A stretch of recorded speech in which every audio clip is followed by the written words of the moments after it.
Buckle up, time travelers, as we journey back in time, where the term Latin America refers to the lands sprinkled south of the United States, Mexico, Central America, South America, and the enchanting islands of the Caribbean.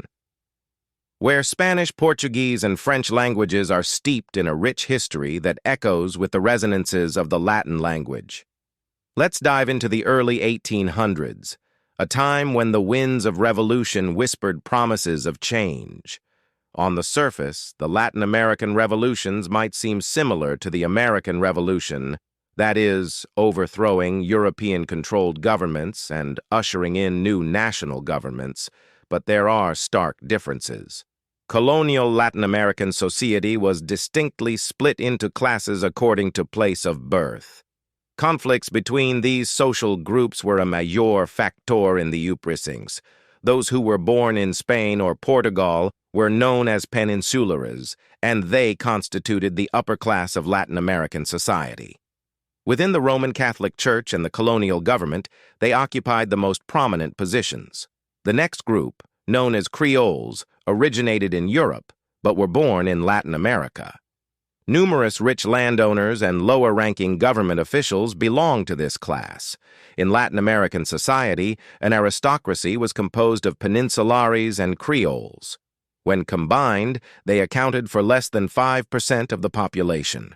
The general populace was not well represented in the region's wealth and enjoyed minimal political rights. Mestizos, mixed European and Indian ancestry, mulattoes, mixed European and African ancestry, black people and Indians were all part of this group. Small farms were rented from landlords by some mestizos and mulattoes, while others owned small farms or companies. Though there were free blacks in many communities, the majority of black people were employed as slaves on vast plantations.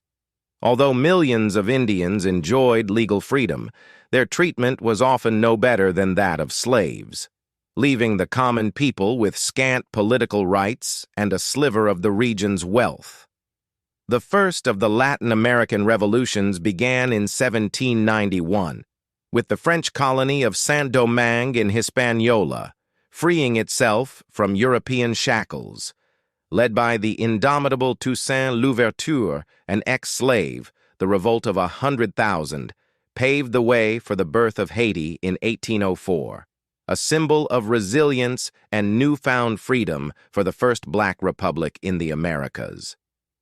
Fast forward to the battlegrounds of South America, where Creoles seized the reins of the independence movement. The resentment brewed not only against European rule, but also against the tight grip of peninsulares on Spain's Latin American territories. However, the direct cause of the Latin American revolts was Napoleon's conquest of Spain in 1808 and placing his brother Joseph as the King of Spain on the throne. The chaos of the Napoleonic Wars in Europe cut the direct links between Spain and its American colonies, allowing decolonization to begin. Remember to hit that subscribe button and share to help out the algorithm. Fighting broke out in 1810 in several parts of Latin America. Loyalties were divided. The viceroys and their armies remained loyal to Spain, as did some Creoles. Indians and mestizos fought on both sides, often forced into armies against their will. A duo of leaders emerged from the tumultuous landscape. Simón Bolívar, a writer and political thinker, secured Venezuela's independence in 1821. José de San Martín, the other hero, orchestrated triumphs in Argentina in 1816 and Chile in 1818. Bolívar led their combined armies to a great victory in 1824 that unfurled independence to all the former Spanish colonies. Let's see how it all unfolded. Bolívar declared Venezuela's independence from Spain in 1811, but the struggle seesawed back and forth. Bolívar built up an army from many sources. He promised to end slavery, winning many black volunteers. He also recruited Europeans, mainly British soldiers. In January 1819, Bolívar bravely marched his 2,500 men across the high Andes Mountains to enter what is now Colombia. He destroyed the Spanish army in Bogotá, coming from this unexpected angle and taking them entirely by surprise. Later, in 1821, Bolívar liberated Venezuela. Next, he marched into Ecuador. Meanwhile, José de San Martín, the other great hero of the independence struggle, was liberating the South. After declaring Argentina's independence in 1816, his army liberated Chile in 1817, following an arduous march across the Andes. Next, San Martin took his soldiers north by sea to Lima, Peru, in 1821. The Spanish army had retreated into the mountains of Peru by then. To drive them out, San Martin needed a much larger force. Otherwise, the Spaniards would remain a threat to all of independent South America. Thus, the need for San Martin and Bolívar to meet at Guayaquil, Ecuador, where the two men reached an agreement. San Martin left his army for Bolívar to command.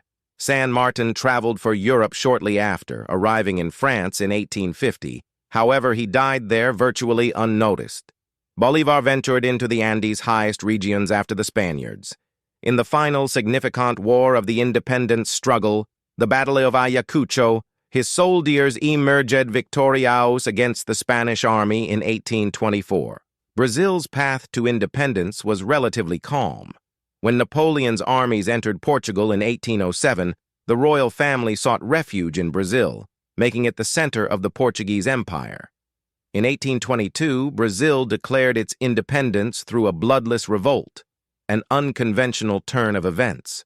In the heart of Mexico, the infamous Grito of Dolores, or Cry of Dolores, reverberated through the mountains from the village of Dolores. Unlike other Latin American countries, Mexico's revolt was orchestrated by Indians and mestizos. On September 16, 1810, Father Miguel Hidalgo's 200-mile march toward Mexico City with a 60,000 force behind him fought against the Spanish army.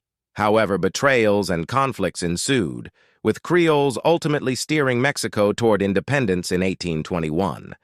Yet post-independence euphoria ushered in an era dominated by caudillos, political strongmen, usually army officers, dictating the destiny of Latin American nations. Throughout Latin America, independence actually brought an increase in poverty as turmoil continued in the region. The wars had disrupted trade and devastated cities and the countryside. Political freedoms remained elusive for many.